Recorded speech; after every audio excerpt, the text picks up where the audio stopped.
Hello everyone, welcome to my channel study with Apurba. আজকে আমরা শুরু করব জিকে জিএসের একটি ইম্পর্ট্যান্ট প্র্যাকটিস সেট।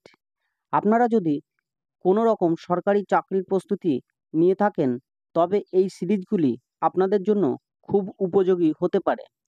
এই সেটগুলিতে জিকে জিএসের বিগত বছরের সমস্ত ইম্পর্ট্যান্ট কোয়েশ্চেনগুলি WBP constable, KP, SI, food SI, railway, PSC ইত্যাদি এক্সাম থেকে বাছাই করা প্রশ্ন নেওয়া হয়েছে। তো চলুন সরাসরি ভিডিওটি শুরু করা যাক। আমাদের প্রথম প্রশ্নটি হলো, ভারতীয় জাতীয় কংগ্রেসের প্রথম মহিলা রাষ্ট্রপতি কে ছিলেন? সঠিক উত্তরটি হবে অ্যানি বেসান্ত। অ্যানি বেসান্ত ছিলেন ভারতীয় জাতীয় কংগ্রেসের প্রথম মহিলা রাষ্ট্রপতি। আর এই প্রসঙ্গে মনে রাখবেন, অ্যানি বেসান্ত 1917 সালের কলকাতা অধিবেশনের ভারতীয় জাতীয় কংগ্রেসের সভাপতিত্ব করেন। পরবর্তী প্রশ্নটি হলো, কোন ভিটামিনকে সৌন্দর্যের ভিটামিন বলা হয়? সঠিক উত্তরটি হবে ভিটামিন ই। আমাদের পরবর্তী প্রশ্নটি হলো, হেমিস জাতীয় উদ্যান কোন রাজ্যে অবস্থিত? সঠিক উত্তরটি হবে জম্মু কাশ্মীর। আমাদের পরবর্তী প্রশ্নটি হলো, কামাখ্যা মন্দির কোন রাজ্যে অবস্থিত? আমাদের সঠিক উত্তরটি হবে আসাম। পরবর্তী প্রশ্নটি হলো, জিএসটি কোন রাজ্যে সর্বপ্রথম চালু হয়? আমাদের সঠিক উত্তরটি হবে ফ্রান্স। আর এই প্রসঙ্গে মনে রাখবেন, সর্বপ্রথম জিএসটির ধারণাটি উৎপন্ন হয় কানাডা থেকে। পরবর্তী প্রশ্নটি হলো, নীল বিপ্লব কিসের সঙ্গে জড়িত? আমাদের সঠিক উত্তরটি হবে মাছ। পরবর্তী প্রশ্নটি হলো, প্রধানমন্ত্রী অটল বিহারী বাজপেয়ী কোন সংবিধান ক্ষেত্র থেকে ভোটে জিতেছিলেন?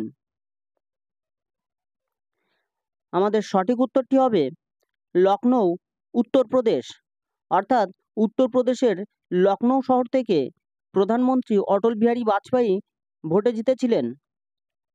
পরবর্তী প্রশ্নটি হলো, কাকে রাসায়নিকের রাজা বলা হয়? আমাদের সঠিক উত্তরটি হলো সালফিউরিক অ্যাসিড। অর্থাৎ সালফিউরিক অ্যাসিডকে রাসায়নিকের রাজা বলা হয়। পরবর্তী প্রশ্নটি হলো, পঞ্চবার্ষিকী পরিকল্পনা কোন দেশের সংবিধান থেকে গ্রহণ করা হয়েছে? আমাদের সঠিক উত্তরটি হবে সোভিয়েত রাশিয়া। পরবর্তী প্রশ্নটি হলো, 49 ডিগ্রি প্যারালাল কোন দুটি দেশের মধ্যবর্তী সীমারেখা? আমাদের সঠিক উত্তরটি হবে আমেরিকা ও কানাডা। অর্থাৎ আমেরিকা ও কানাডার মধ্যে 49 ডিগ্রি প্যারালাল সীমারেখাটি অবস্থিত। পরবর্তী প্রশ্নটি হলো, বাতুকাম্মা কোন রাজ্যের উৎসব? আমাদের সঠিক উত্তরটি হবে তেলেঙ্গানা। অর্থাৎ তেলেঙ্গানার উৎসবটি হলো বাতুকাম্মা। পরবর্তী প্রশ্নটি হলো, রেণুকা হ্রদ কোন রাজ্যে অবস্থিত? আমাদের সঠিক উত্তরটি হবে হিমাচল প্রদেশ। আর এই প্রসঙ্গে মনে রাখবেন, রেণুকা হ্রদ একটি রামসর সাইট। আর রামসর সাইটগুলির মতো এই রেণুকা হ্রদই সব থেকে ছোট রামসর সাইট।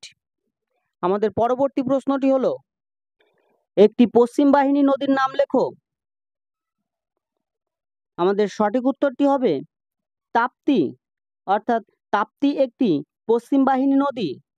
আমাদের পরবর্তী প্রশ্নটি হলো, আলমাটি বাঁধ কোন রাজ্যে অবস্থিত?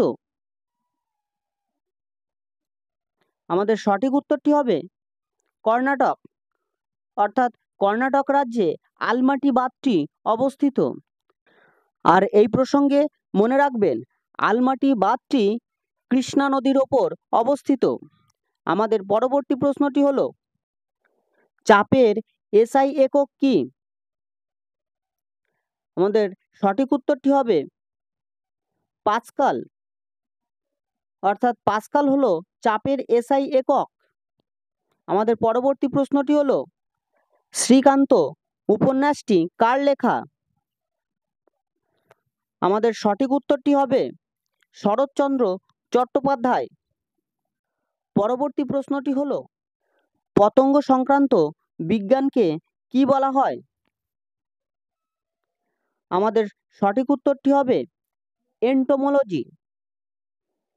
আমাদের পরবর্তী প্রশ্নটি হলো কবরতাল জলাশয় কোথায় অবস্থিত?